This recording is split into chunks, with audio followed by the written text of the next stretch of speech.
आइए आज गहराई से समझते हैं कि कैसे सदियों पुराना प्राचीन ज्ञान आज के समय में हमारे लिए एक प्लेबुक या अचूक रणनीति का काम कर सकता है। एक ऐसी रणनीति जो हमें धोखे से बचाए और हमारी पर्सनल बाउंड्रीज को एकदम मजबूत बनाए।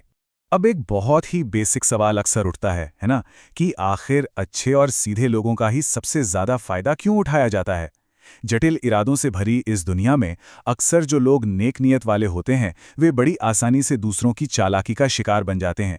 ऐसा क्यों होता है, इसी को आज डिकोड करेंगे।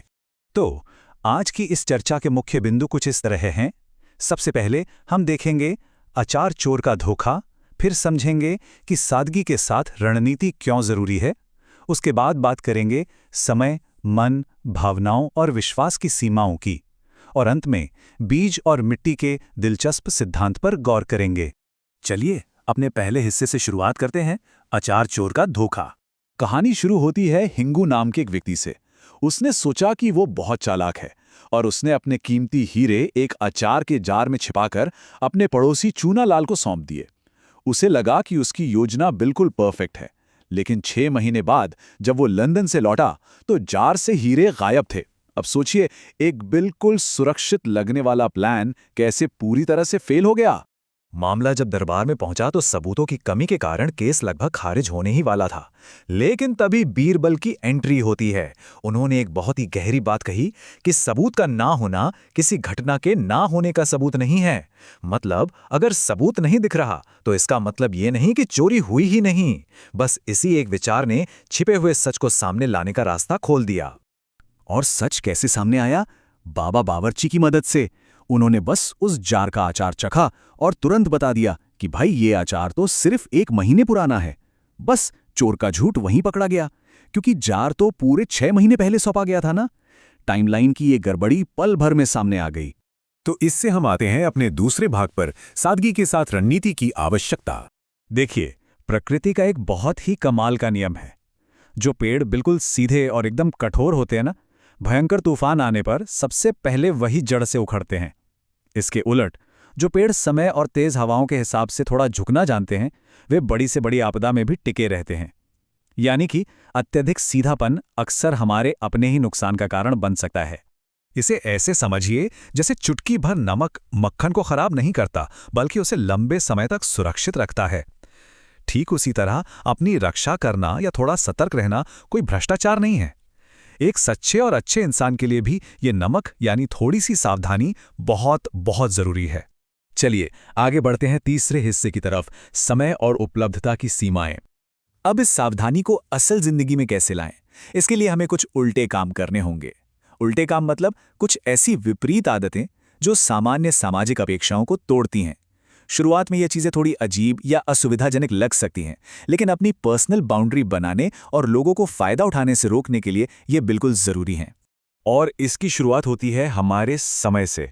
हर किसी को खुश करना बंद करना होगा। हर समय हर किसी के लिए उपलब्ध रहना, तुरंत मैसेज का रिप्लाई करना या हर बार तुरंत मदद के लिए दौड़ पड़ना, ये सब रोकना होगा। क्योंकि जो लोग हमेशा उपलब्ध रहते हैं ना, समाज की नज़रों में उनकी वैल्यू बहुत जल्दी कम हो जाती है। लोग उन्हें हल्के में लेने लगते हैं। अब आते हैं चौथे भाग पर, मन और भावनाओं की सीमाएं। अगर हमें अपनी मानसिक शांति बनाए रखनी है तो अपनी योजनाओं का ढिंडोरा पीटना बंद करना होगा। अपने प्लान्स चुपचाप पूरे करें। हर छोटी बात को दिल पर लेना छोड़ें। हर किसी से बिना बात की बहस में पड़ना बंद करें। और सबसे ज़रूरी बात, बार बार अपनी सफाई देना बंद करें। जो लोग ऐसा कर पाते हैं वही अपनी मेंटल एनर्जी बचा पाते हैं।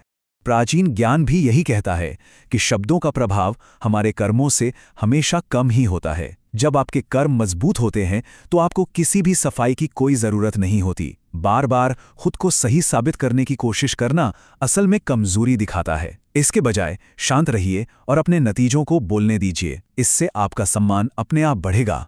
इसके बाद है हमारा 5वां हिस्सा, विश्वास और मूल्य की सीमाएं। जब बात रिश्तों की आती है तो हर किसी पर तुरंत आंख बंद करके भरोसा करना बहुत बड़ी गलती हो सकती है। अपनी हर परेशानी हर किसी से शेयर करना बंद करें। हर व्यक्ति को बिल्कुल एक समान समझना या लोगों के पीछे भागना असल में स्वयं के मूल्य को कम कर देता है। क्योंकि सच तो यह है कि हर व्यक्ति आपके विश्वास या आपके समय का समान रूप से हकदार नहीं होता। ये सुनने में शायद थोड़ा कठोर लगे, लेकिन ये एक बहुत बड़ा सच है। जो लोग दूसरों के पीछे भागते हैं वे अपनी ही कद्र घटा लेते हैं। हम असली मायने में मूल्यवान तभी बनते हैं जब हम मजबूती से अपनी जगह पर खड़े रहते हैं और दूसरों से वैलिडेशन मांगना पूरी तरह छोड़ देते हैं। और अब हमारी चर्चा का छठा और आखिरी भाग, बीज और मिट्टी का सिद्धांत। चाणक्य की नीतियों से प्रेरित ये एक बहुत ही खूबसूरत उदाहरण है जो बताता है कि व्यक्तिगत सीमाएं कैसे पूरे समाज को आकार देती हैं। एक महान शासक या लीडर एक उत्तम बीज की तरह होता है, लेकिन क्या एक बीज अपने आप एक विशाल बरगद का पेड़ बन सकता है? बिल्कुल नहीं। उसे चाहिए एक बेहतरीन मिट्टी, यानी कि वहाँ के लोग। जब लोग सतर्क होते हैं, सक्षम होते हैं और अपनी सीमाओं की रक्षा करना जानते हैं, तभी एक समाज पूरी तरह से विकसित हो पाता है। तो अंत में एक बहुत ही गहरा सवाल उठता है, अगर हमारा वातावरण हमारे विकास को तय करता है, तो क्या हमारी अपनी तय की गई सीमाएं ही हमारे आत्मसम्मान का असली पैमाना है? इस पर जरूर विचार कीजिएगा। इन प्राचीन रणनीतियों को समझकर और अपनी बाउंड्रीज को मजबूत करके हम आज की इस आधुनिक दुनिया में भी अपना सम्मान और अपनी जगह पूरी तरह से फिर से परिभाषित कर सकते हैं। इस विश्लेषण में बस इतना ही।